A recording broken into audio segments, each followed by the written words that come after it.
Good morning mga kaday! Welcome back again sa ating YouTube channel. It's me again mga kaday, Avern Batusan Vlogs, and for today's video ay gagawa tayo mga kaday ng pandesal mga kaday. Gagawa tayo mga kaday ng cheese pandesal at i-share ko sa inyo mga kaday kung ano ang natutunan ko ngayon mga kaday dahil may bagong recipe na binigay si Madam mga kaday, kaya tinuro niya sa akin mga kaday, at ngayon mga kaday ako na ang gagawa mga kaday, na ako lang mag-isa mga kaday, hindi na siya kasama mga kaday sa paggawa ng pandesal. Kaya just keep on watching na mga kaday. Titingnan natin mga kaday kung magiging success nga ba ang paggawa ko mga kaday ng cheese pandesal or plain pandesal mga kaday, na ako lang mag-isa mga kaday. Kaya just keep on watching lang mga kaday at sisimulan na natin mga kaday.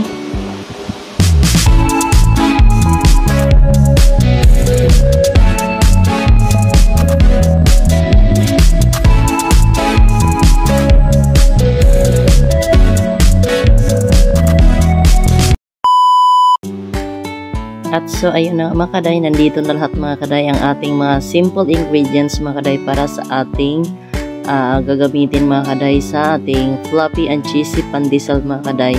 At ito mga kaday ay para sa ating dough. Ayan ang ating bread machine mga kaday or bread maker. Ayan, dyan natin yan mga kaday isasalang. Meron tayong mga kaday flour. Ayan ang ating flour mga kaday, butter, sugar, milk, salt, oil, at ang yeast mga kaday, napaka-importante. Ang ating water at egg mga kaday. At paalala lang pala mga kaday, dapat pag magawa tayo mga kaday ng bread, dapat nasa room temperature siya mga lahat mga kaday, para maganda ang tubo ng ating dough mga kaday para sa ating fluffy and cheesy pandesal. So ayan nga mga kaday, just keep on watching. Ito pala mga kaday ang ating machine mga kaday. Ayan ang sa loob yan mga kaday. Ito ang kukunin natin mga kaday, at dito natin ilalagay lahat ng mga dry and wet ingredients mga kaday para sa ating pandesal mga kaday. Kasi bakit kinukuha mga kaday sa machine? Para hindi siya mga kaday matapunan doon ang pinaka baba mga kaday. Kaya mga kaday, ayan, yan ang pinakababa, kaya iwasan yan mga kaday dahil pag matapunan yan ay masusunog mga kaday. Kaya ito na mga kaday, start na tayo mga kaday.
Ayan mga kaday, dahil sa number 8 ang ating dough mga kaday, ayon, dito natin isi-select mga kaday ang number 4, 5, 6, 7, 8. Ayan mga kaday, pag nasa number 8 na, dito natin isa-start. Ayan na siya mga kaday, ganyan ang itsura. Ayan, hintayin lang natin yan mga kaday hanggat matapos ang 1 hour and 30 minutes mga kaday, hanggang sa umalasa na siya. Ayan mga kaday. Ayan, hayaan lang natin siya dyan mga kaday. Hintayin natin magtutot. Tapos ang kanyang time, ayan, 1 hour and 30 minutes pa yan mga kaday. Medyo matagal pa yan. Ayan, just keep on watching lang mga kaday. Ayan mga kaday, habang naghihintay tayo mga kaday ng ating dough mga kaday, dahil medyo matagal pa mga kaday, ayan, ni-ready na rin natin mga kaday ang ating mga gagamitin para mamaya mga kaday pag gagawin na natin mga kaday ang ating pandesal mga kaday. Ayan, nandito na mga kaday ang ating board na paghihiwaan mga kaday at paghihiwaan natin ng dough. Ayan, nandito na rin mga kaday ang ating pang-cut mga kaday. Ayan. Tapos nandiyan na rin mga kaday, naka-ready na ang ating breadcrumbs, ang ating flour mga kaday para hindi dumikit mga kaday. At ang ating cheese na ilalagay mga kaday. At dito rin natin mga kaday titimbangin mga kaday para pantay-pantay mga kaday ang kanyang timbang. At ang paglalagyan natin mga kaday, nandiyan natin ang ating baking pan mga kaday na dalawa. Dahil tigti 12 to mga kaday. Ayan mga kaday. At kailangan din pala mga kaday natin ng parchment paper mga kaday or parchment anong tawag dito, sheet mga kaday, para hindi dumikit mga kaday ang ating pandesal pag i-bake na mga kaday. Ayan mga kaday, excited na ako mga kaday mag gawa ng pandesal. Ayan na siya mga kaday, check natin mga kaday, 1 hour and 13 minutes na siya mga kaday. Ayan na siya mga kaday, medyo pabilog na. Ayan. Ayan, ano lang natin mga kaday na ang mga naiwan mga kaday na mga flour sa side.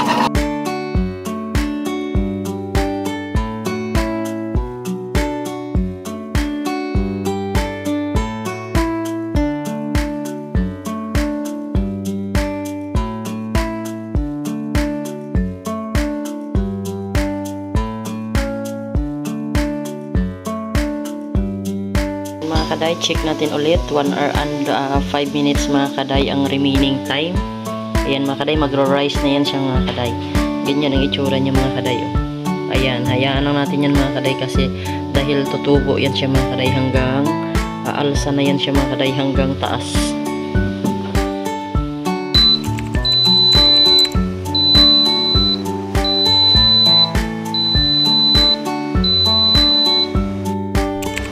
Ayan na mga kaday, kukunin na natin mga kaday. Tingnan nyo mga kaday kung gano'n siya. O, diba umapaw na. Pak. Ayan na siya mga kaday, umbok na ang ating pandesal dough. Ayan mga kaday, pupupos na natin mga kaday sa ating board.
Ayan mga kaday, nakagawa na tayo mga kaday ng 13 pieces mga kaday ang sa side na dough natin mga kaday. Ang gagawin natin dito mga kaday, ililib lang natin ito mga kaday ng 30 minutes mga kaday bago natin isalang mga kaday sa oven.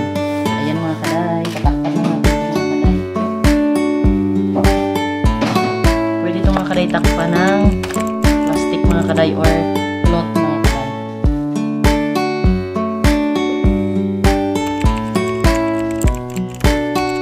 kaday, hintayin lang natin ang 30 minutes bago natin isalat.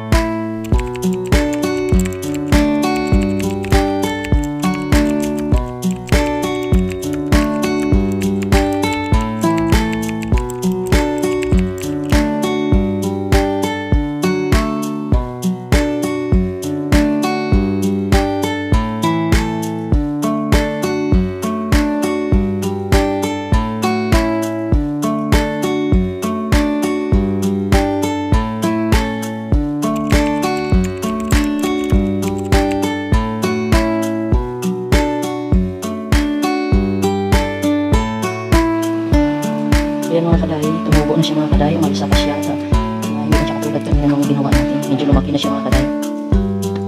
Ayan, 4 minutes na mga kaday, isasalang na natin ito. At ito naman mga kaday, ang isa na hindi pa natatakpan. Ayan mga kaday, medyo maliit. Tatakpan pa natin mga kaday at pagkatapos nito masalang, susunod natin mga kaday. Ayan mga kaday. Wow!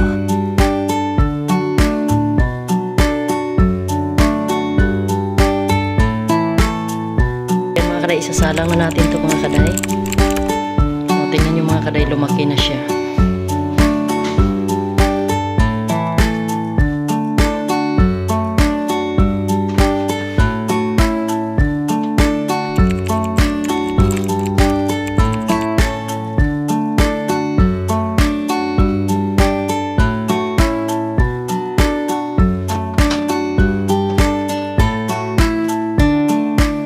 Wow!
Ayan mga kaday, success ang paggawa natin mga kaday ng cheese pandesal mga kaday. At ito na nga siya mga kaday, na sa ating harapan na mga kaday. At sana magustuhan nyo mga kaday. Pwede nyo yan mga kaday sundan mga kaday ang mga steps kung gusto nyo mga kaday gumawa ng cheese pandesal mga kaday na homemade lang mga kaday, para pang kain-kain lang mga kaday or pang kape-kape. Ayan mga kaday, dito na magtatapos ang aking vlog for today. Don't forget to like, share, and subscribe mga kaday. Awan Batusin Vlog, and see you on my next vlog mga kaday. Bye-bye!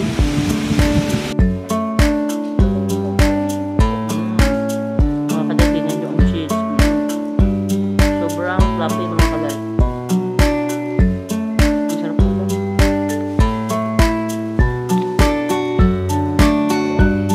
Ayan o, sarap. Sarap mga kaday. Hindi siya dry.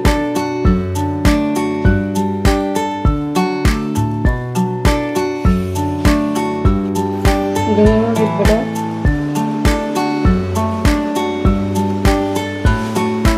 Gamit mga kaday, try nyo ito mga kaday, sundan nyo lang ang mga procedure. Very fluffy and very cheesy.